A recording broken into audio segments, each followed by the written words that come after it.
Universal Transit Pass expands for students living outside the Edmonton area. To continue to work in partnership with all of our neighbors to try to facilitate mobility. Fumigation at NAIT after a bedbug scare. Within 10 minutes of me sending an email, he had responded and he had brought in canine detection units. Coach Warnick joins an elite group after last season. Strengths those schools have to be able to attract student athletes and retain student athletes, and what challenges you're going to have to overcome. Hello and welcome to Second Edition News. More students attending post-secondary school can now take advantage of the Universal Transit Pass. The U-Pass has expanded its service, including students who live in Fort Saskatchewan, Leduc, and Spruce Grove, who go to school in Edmonton. This is about making a long-term connection with our youth. The U-Pass is an ETS sticker placed on student IDs that gives students unlimited transit use in the city, and it's paid through student tuition. This past week, municipal leaders, students, and transit stakeholders attended a press conference at NAIT to announce the expansion of the U-Pass services. It's a privilege for the City of Edmonton to continue to work in partnership with all of our neighbors to try to facilitate mobility for the brains of tomorrow. Before the change, it used to cost students in Spruce Grove an extra $90 per month if they wanted to bus to school in Edmonton, and an extra $95 a month for students in Fort Saskatchewan. Officials at NAIT say an unexpected intruder was caught on campus, and it might leave you checking your seat before you sit down for class. NAIT Students Association says a bedbug was spotted earlier this month in the J-Wing. The study space was fumigated and the surrounding area was searched and deemed bug-free. And a few days later, there was a student complaint brought to NAIT that there was a bedbug found over the weekend in the G-Wing student study space. So I contacted NAIT Facilities, Rob Ackerman, and within 10 minutes of me sending an email, he had responded and he had brought in canine detection units looking for more bed bugs. The dogs did not find any further bugs and no more sightings have been reported. When it comes to promoting women's health, we usually think of things like physical and mental health, but as it turns out, financial health can be just as crucial. Women and Money is a volunteer initiative put on by local female business leaders and led by Councillor Bev Esslinger. It's a way to help women in the city become more financially knowledgeable and confident. We all need to educate ourselves about our own decisions and how to be good stewards of our money. The initiative is designed to help people be smarter with money, such as offering tips on how to Christmas shop cost effectively and making sure that loved ones have a will after they die. Downtown Edmonton is getting a new park to replace an old in-park lot. It seems like progress has definitely moved because the space is set to add some greenery to the area, which hasn't seen a new park since 2000. Construction started in the spring of 2016 and is set to open in the spring of next year. to hear that they're putting in a park, when you hear about, because everybody hears about like inner city and whatever opinions they may have of the inner city, I think it would be beneficial for people that are always interacting in the city to have, a place like that, like for kids to come. The park will look something like this. It will include a fenced-off dog park, a public art display, a programmable water display, and plenty of walking space and seating areas. Last year's Christmas wasn't a merry one for the owner of a St. Albert area salon after they were broken into on Christmas Eve. Instead of being sad this holiday season, they're looking to give back to the community that showed them support in their time of need. We were looking for a way ever since the break-in to give back to the community and thank them for all of the kindness that they showed us. A nightmare for many. Lauren Burrell's salon was broken into late on Christmas Eve last year, just 10 days after they opened for business. Christmas dinner is just a way to connect people in our community that might otherwise be alone at Christmas. The Christmas Connect dinner will be happening on December 24th at 4 p.m. The dinner is free for everyone. All you have to do is register before December 1st. Edmontonians were invited to Move for Movember, a fundraiser with close ties to a well-known local sports broadcaster who recently shared his story about his battle with cancer. Back bend, knee height. Here's how we're going to do it. Global TV sports anchor John Sexsmith has been battling cancer for the past 5 years, and this year he decided to tell his story in an effort to raise money and awareness about men's health. If you practice good health, you do some preventative maintenance when it comes to keeping in good health, and there's guys like me post-operatively who've experienced the benefits of strength and fitness courses and yoga that have helped them lead a better quality of life. So far, this event has raised over $25,000. You know, I've seen a lot of mustaches around campus, especially on a lot of the athletes. Same here. I've noticed that they've promoted Movember really well this year, I have to say. Lots of athletes, and actually Coach Jules Orchard probably has the best one I've seen. And I was able to catch up with him this week. With a new season brings new faces, but for the Ooks curling team and Coach Jules Ochar, they did not expect almost a full clean sweep.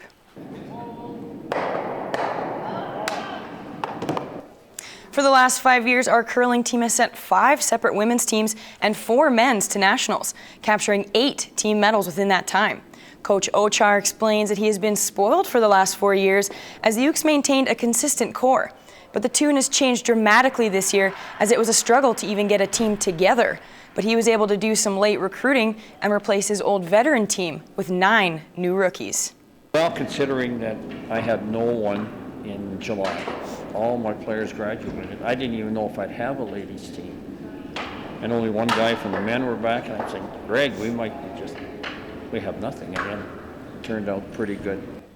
This past weekend was the Fall Regional, where the women's came out in a 3-way tie for second, the men's came in second, and the mixed in 5th. Next up for the Ooks is the Winter Regional in January, held here at NAIT. Our men's basketball team had a nail-biter Friday night as they took on the King's College in Eagles territory. Early in the first, NAIT trailing by 2, Sebastian Cava able to beat his defender, but was unable to shake Mitch Burnett, who hands him a massive rejection. Eagles able to capitalize on their defense as Devin Shorter goes coast to coast, putting Kings up 8-4. In the second now, Ooks lead by 4, and Wyatt Beaver, who ends up with an incredible triple-double, comes down with the board and heads down the floor with no numbers. He finds the open Cava under the hoop with a nice little scoop pass for the easy lay-in. An exhausted-looking Ooks bench heads into the half with a 41-38 lead, battling not only Eagles, but the fans as well. Late in the fourth now, Eagles pulled ahead by 9, but the Ooks weren't quite done. A nice steal by Jackson Jacob with a tough finish at the other end fired up the comeback. Brady McKay coming alive with just minutes remaining, serving up a huge block and then capitalizing on Wyatt Beaver's steal and hitting a dagger of a 3 in transition, putting them within 2. Ooks and Eagles trade free throws and no one seems to have a commanding grip on the game, but NAIT is given a chance to take the lead with only 6 seconds remaining as Jackson Jacob is fouled and heads to the line for 2. He hits both with no hesitation, topping off his 25-point night, despite the heckling of the rowdy crowd. With very little time for the Eagles to respond, the Ooks take it 79-78. Last year, Todd Warnick, the coach of the women's basketball team here at NAIT, became a member of a very elite club within the ACAC. Taking the women's team to nationals last year not only brought them a bronze medal, but also put Coach Warnick in the history books. He joins Avery Harrison and Phil Allen, who is the winningest coach in ACAC history, on the list of coaches who have taken 3 separate programs to the CCAA National Championships. Making the national tournament is a tall order for any team, but being able to carry his legacy within each program he encounters is definitely a talent Warnick possesses. Each school has its own challenges and its own strengths. As a coach, when you're brought in, your job is to figure out what strengths those schools have to be able to attract student athletes and retain student athletes, and what challenges you're going to have to overcome.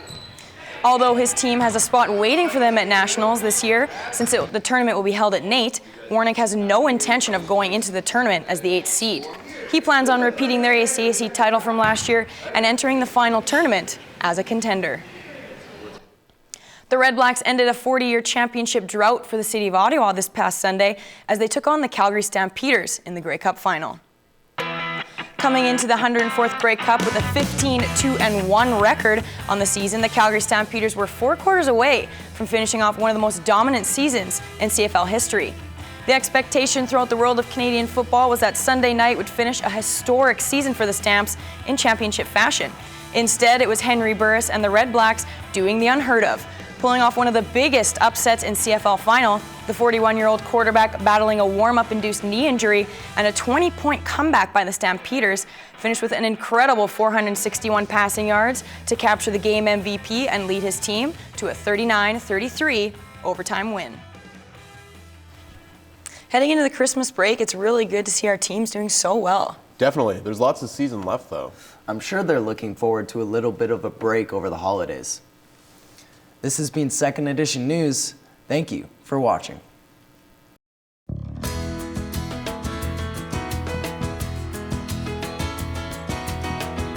If you're looking to shrink your waistline and beat the bulge, skinless chicken breast might just be your option.